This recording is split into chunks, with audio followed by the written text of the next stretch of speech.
മുൻ കേന്ദ്ര സഹമന്ത്രിയായിരുന്ന രാജീവ് ചന്ദ്രശേഖരൻ BJP അധ്യക്ഷ സ്ഥാനത്തേക്ക് മത്സരിക്കാൻ നാമനിർദ്ദേശ പത്രിക കൊടുത്തിരിക്കുകയാണ്.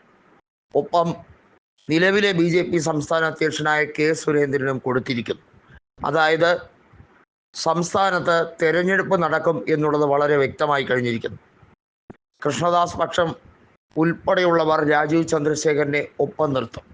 നമുക്കറിയാം, ജാതി രാഷ്ട്രീയം അതിശക്തമായി കേരളത്തിൽ ഉണ്ട്. അത് കൃത്യമായും പ്രകടമാകുന്നത് ഏറ്റവും കൂടുതൽ CPM-ലും BJP-യിലും തന്നെയാണ്. K. സുരേന്ദ്രൻ ഈഴവ വിഭാഗത്തിൽ നിന്നുള്ള ആളാണ്. രാജീവ് ചന്ദ്രശേഖരൻ ഒരു നായരാണ്.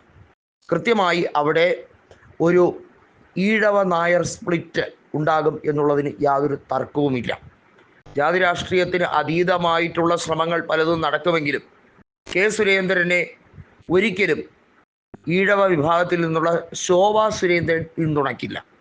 എന്നാൽ അദ്ദേഹത്തിനെ V. മുരളീധരൻ അടക്കമുള്ളവർ പിന്തുണയ്ക്കും എന്നുള്ളത് ഏറെക്കുറെ ഉറപ്പാണ്.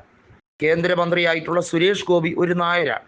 അദ്ദേഹം തീർച്ചയായും രാജീവ് ചന്ദ്രശേഖരനെ തന്നെയായിരിക്കും പിന്തുണയ്ക്കുക എന്നുള്ളത് ഉറപ്പായി കഴിഞ്ഞിരിക്കുന്നു. കേരളത്തിലെ BJP-യുടെ തനതായിട്ടുള്ളൊരു സ്വഭാവം എടുത്തു നോക്കുമ്പോൾ സവർണ മേധാവിത്വം ഏറ്റവും കൂടുതൽ കാത്തു സൂക്ഷിക്കാൻ ശ്രമിക്കുന്ന ഒരു പ്രസ്ഥാനമാണ്.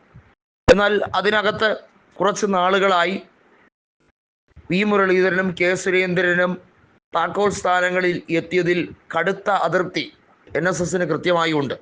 അത് പരിഹരിക്കാൻ കൂടിയാണ് രാജീവ് ചന്ദ്രശേഖരനെ ഇറക്കുന്നത് എന്നാണ് ഇപ്പോൾ ബോധ്യപ്പെട്ടിരിക്കുന്നത്. അതായത് നായർ സ്ഥാനാർത്ഥിയെ ഇറക്കിക്കൊണ്ട് BJP-യെ എല്ലാ രീതിയിലും നായർവൽക്കരിക്കുക എന്നുള്ള തീവ്രമായിട്ടുള്ള ഒരു ശ്രമം RSSന്റെ രീതി തന്നെ. അതായത് എല്ലാ രീതിയിലും സവർണ മേധാവിത്വത്തിൻ്റെ ആഢ്യത്വം ഉറപ്പിക്കാൻ വേണ്ടിയുള്ള പരിശ്രമങ്ങൾ നടത്തുന്നു എന്നുള്ളതാണ്.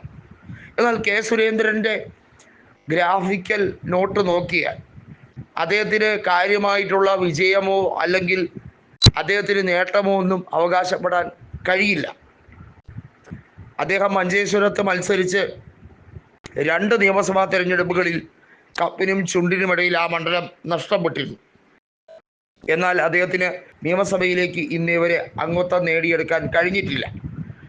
എന്നാൽ രാജീവ് ചന്ദ്രശേഖർ കഴിഞ്ഞ തവണയാണ് തിരുവനന്തപുരം ലോക്സഭാ മണ്ഡലത്തിൽ സ്ഥാനാർത്ഥിയായി ശശി തരൂരിനെതിരെ മത്സരിച്ചത്. ശശി തരൂരിനെതിരെ ഒരു ഘട്ടത്തിൽ 24,000 വോട്ടിൻ്റെ ലീഡ് വരെ നേടിയെടുത്തെങ്കിലും തീരദേശ മേഖലകൾ വന്നപ്പോൾ പതിവ് പടിയായി BJP തകർന്നടിയുന്ന ഒരു കാഴ്ചയാണ് കണ്ടത്. രാജീവ് ചന്ദ്രശേഖരനെ അടുത്ത തവണ, അതായത് ഇത്തവണത്തെ നിയമസഭാ തെരഞ്ഞെടുപ്പിൽ 2026-ൽ നേമം അസംബ്ലി മണ്ഡലത്തിൽ നിർത്തി വിജയിപ്പിച്ചെടുക്കാൻ വേണ്ടിയുള്ള ശ്രമം നടത്തുകയാണ്. O. രാജഗോപാൽ ജീവിച്ചിരിക്കെ അത് നടക്കില്ല എന്ന് തന്നെയാണ് എല്ലാവരും പറയുന്നത്. കാരണം O. രാജഗോപാലിന് ഒരു വൈരാഗ്യ ബുദ്ധിയുണ്ട്. തനിക്ക് ശേഷം പ്രളയം എന്ന രീതിയാണ് O. രാജഗോപാൽ പണ്ട് മുതലേ അവലംബിക്കുന്നത്. അദ്ദേഹം ശശി തരൂരിനെ കുറിച്ച് ഒരിക്കൽ പുകഴ്ത്തി പറഞ്ഞൊരു കാര്യമുണ്ട്: എനിക്ക് തോൽപ്പിക്കാൻ പറ്റിയില്ല, പിന്നെയാണോ BJP-യിലെ ഈ മറ്റ് സ്ഥാനാർത്ഥികൾ എന്ന ഒരു ധ്വനി വരെ അദ്ദേഹം പറയുകയുണ്ടായി. ഏതായാലും BJP തകർന്നടിഞ്ഞ് ഒരു കോമഡി ഷോ പോലെ ആയി കഴിഞ്ഞിരിക്കുകയാണ്.